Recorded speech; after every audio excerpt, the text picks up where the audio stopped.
Shalom, selamat pagi Bapak Ibu dan siswa-siswi SD Kristen Sunodia. Bersyukur pagi hari ini kita kembali diberikan kesempatan oleh Tuhan untuk kita bersama beribadah kepada Tuhan. Nah, sebelum kita memulai ibadah kita, Lause mengajak kita untuk menaikkan satu pujian. Cuip, cuip, cuip, cuip, pam, pam, pam. Ayo kita bernyanyi ya. Ikutin gerakan di lagu yang Lause tayangkan.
Mari kita bersatu di dalam doa.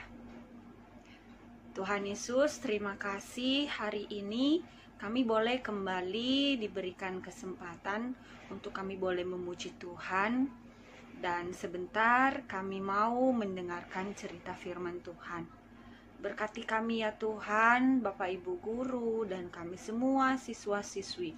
Tolong kami biarlah di dalam ibadah kami hari ini sungguh berkenan bagi Tuhan. Ampuni juga kami Tuhan, kami berdosa di hadapan Tuhan.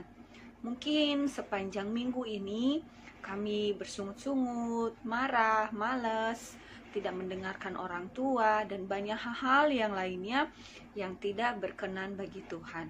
Ampuni kami, layakkan kami untuk kami beribadah kepadamu di pagi hari ini. Di dalam nama Tuhan Yesus kami bersyukur dan berdoa. Amin. Nah, adik-adik, sebelum kita mendengarkan cerita firman Tuhan, Lause mengajak kita sekali lagi untuk menyanyikan pujian, Ku buka Alkitabku, lalu ku baca. Ayo nyanyi sama-sama ya. Ku buka Alkitab, lalu ku baca. Sret, sret, sret. Ku buka Alkitab, lalu ku baca. Sret, sret, sret. Firman Tuhan ada di hatiku, ada di langkahku, ada di hidupku, yang terus bertumbuh, sirami jiwaku. Berbuah, berbuah, berbuah, berbuah, berbuah, berbuah, berbuah, berbuah.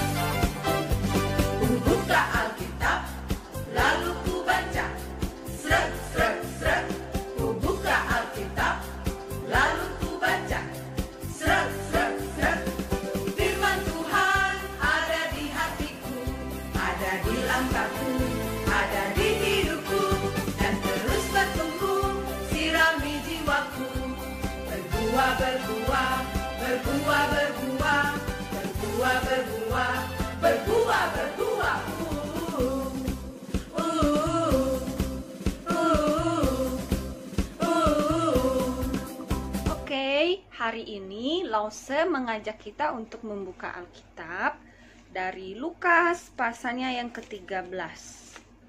Lukas pasal ke-13 ayatnya yang pertama hingga ayatnya yang ke-9. Lukas pasal 13 ayat 1 sampai dengan ayatnya yang ke-9. Lause hanya bacakan di ayat yang ke-6 sampai ayatnya yang ke-9 saja. Lalu Yesus mengatakan perumpamaan ini, seorang mempunyai pohon ara yang tumbuh di kebun anggurnya, dan ia datang untuk mencari buah pada pohon itu. Tetapi ia tidak menemukannya. Lalu ia berkata kepada pengurus kebun anggur itu, "Sudah 3 tahun aku datang mencari buah pada pohon ara ini, dan aku tidak menemukannya. Tebanglah pohon ini. Untuk apa ia hidup di tanah ini dengan percuma?" Jawab orang itu, "Tuan, biarkanlah dia tumbuh tahun ini lagi. Aku akan mencangkul tanah sekelilingnya dan memberi pupuk kepadanya. Mungkin tahun depan ia berbuah. Jika tidak, tebanglah dia." Nah, sebelum mendengarkan cerita firman Tuhan dari Lause, mari sekali lagi Lause ajak kita berdoa ya. Memohon Tuhan menolong kita untuk mendengarkan firman dengan baik. Mari kita berdoa. Tuhan, kami berdoa memohon kepadamu. Di waktu yang singkat ini, sebentar kami mau merenungkan firman Tuhan. Berkati telinga kami, pikiran kami, bahkan hati kami ya Tuhan, untuk kami boleh sungguh-sungguh memperhatikan, mendengar, menyimak, bahkan menyimpan firman-Mu ini ke dalam hati kami. Tolong kami ya Tuhan Yesus, biarlah kami belajar di dalam firman-Mu yang disampaikan oleh Lause Senia hari ini. Engkau juga berkati Lause Senia, hamba-Mu yang menyampaikan ini, yang penuh dengan dosa dan keterbatasan. Biarlah Tuhan boleh disampaikan firman-Mu kepada setiap kami dengan bahasa yang mudah kami mengerti. Di dalam nama Tuhan Yesus, kami bersyukur dan berdoa. Amin. Nah, adik-adik, tadi Lause sudah bacakan firman Tuhan bagi kita di dalam Lukas pasal 13 ayat 1 sampai 9. Lause memberikan judul firman Tuhan hari ini, hidup yang berbuah. Ada nggak ya di antara adik-adik yang suka bercocok tanam, suka menanam pohon atau menanam di sekitar rumahnya? Nah, adik-adik biasanya seorang petani atau yang suka bercocok tanam, dia menanam pohon entah durian, mangga, atau apapun itu, dia mengharapkan ada buah pada pohon itu. Ketika dia menanamnya, pasti dia juga merawatnya, menyiraminya, mencabut rumput di sekitarnya. Bahkan dia memberikan pupuk agar pohon itu tumbuh menjadi besar dan berbuah. Nah, pertanyaannya, kalau seandainya kalian sudah punya pohon, tanaman, terus sudah bertahun-tahun tidak berbuah, sama seperti pohon yang ada di gambar ini. Batang-batangnya sudah gede, daunnya juga ada banyak, tapi tidak berbuah. Senang nggak punya pohon yang seperti itu? Daunnya sangat lebat, tapi tidak punya buah. Nah, pasti kalau kita menanam satu pohon, kita mengharapkan ada buahnya kan? Kalau tidak ada buahnya, pasti kita tidak senang. Nah, sama halnya di dalam perumpamaan di Alkitab tadi, Tuhan Yesus itu berkata kepada orang-orang Israel. Mereka itu seumpama pohon ara. Orang Israel sering digambarkan sebagai pohon ara dan pohon anggur. Pohon ara ini ditanam di dalam kebun anggur. Nah, itu artinya bahwa pohon ara ini istimewa. Dia istimewa dari pohon yang lainnya. Kalau kita melihat ya, sebelumnya Tuhan Yesus juga di Alkitab, ketika dia berjalan di pinggir jalan, dia melihat ada pohon ara tidak berbuah, lalu dia mengutuk pohon ara itu sehingga menjadi layu, kering. Nah, jadi pohon ara ini bisa hidup di mana saja, bisa di pinggir jalan atau dimanapun.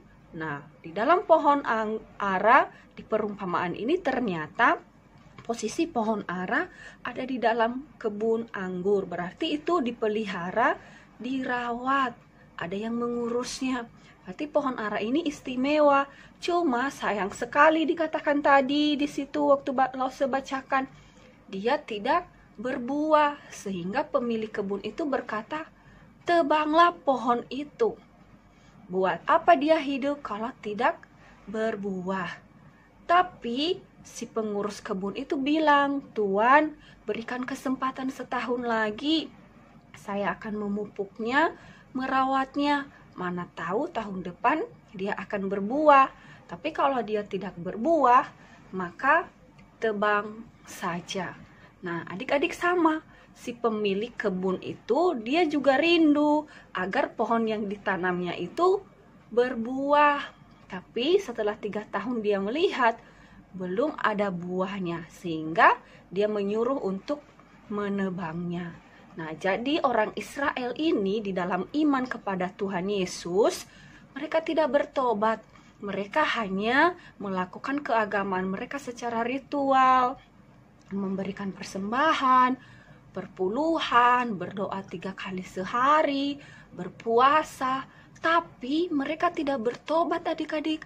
Mereka menindas orang miskin, janda-janda, tidak peduli dengan orang-orang yang tidak setara dengan mereka. Mereka tidak punya kasih, sehingga Tuhan Yesus mengatakan kepada mereka, kalau kamu tidak bertobat, maka kamu tidak ada gunanya. Berarti ditebang, dibinasakan. Nah, adik-adik, sama halnya dengan orang Israel. Orang Israel itu istimewa di hadapan Tuhan. Mereka dipilih sebagai umat, tetapi hidup mereka tidak berkenan bagi Tuhan. Nah, saat ini pun kehidupan kita adalah kehidupan yang sudah hidup di dalam Kristus. Berarti kita juga istimewa. Karena melalui Yesus Kristus, dosa kita sudah diampuni. Ketika kita percaya kepada Tuhan, maka kita ini adalah milik Tuhan. Kita hidup karena anugerah dari Tuhan. Maka Tuhan juga mau agar kehadiran kita di dalam dunia ini membawa buah. Kehidupan kekristenan kita sebagai orang percaya harus punya buah yang boleh, yang bisa dinikmati oleh semua orang. Nah, dalam arti kita harus menjadi berkat bagi banyak orang. Nah, di rumah saat ini karena kita tidak bisa keluar, kita tidak bisa menolong teman kita yang lagi kesusahan. Tapi mungkin di rumah kita bisa menolong papa mama, membantu mereka dengan mencuci piring, merapikan kamar tidur kita, menyapu rumah, dengar-dengaran kepada orang tua. Dan kalaupun ada hal yang bisa kita lakukan untuk menolong mereka, yang lainnya kita tetap tolong orang tua kita setelah kita belajar. Nah, kalau adik-adik memperhatikannya atau mengingat cerita seorang pelayan Naaman. Pada waktu Naaman kena kusta, maka ada seorang pembantu, dia masih kecil, dia menyampaikan kepada istri Naaman bahwa dia kenal ada seorang nabi Israel yang mampu menyembuhkan. Nah, jadi kebenaran yang dia tahu, dia ceritakan untuk menolong orang lain. Nah, begitu juga dengan kita. Mungkin kita tidak punya uang, kita tidak punya banyak, tidak punya kemampuan yang lain karena kita masih kecil. Tetapi dengan kebenaran yang kita tahu, bahwa kita tahu Tuhan Yesus adalah Allah yang mengasihi kita, Allah yang mengampuni kita, maka kita pun menceritakannya kepada orang lain. Kita menjadi berkat bagi mereka, sehingga Tuhan melihat kita berbuah. Nah, buah Roh Kudus itu adalah buah anak-anak Tuhan yang telah lahir baru. Nah, pasti adik-adik tahu lagunya.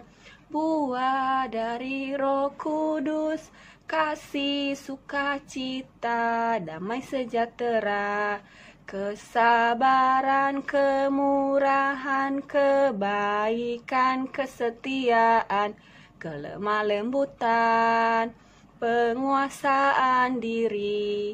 Nah, jadi karena kita istimewa, kita telah diselamatkan oleh darah Yesus Kristus, bukan karena perbuatan kita, tetapi karena kasih karunia, maka kita juga harus berbuah, memiliki kasih, mengampuni, sabar, menolong, dan lain sebagainya. Nah, demikian cerita dari Lause hari ini.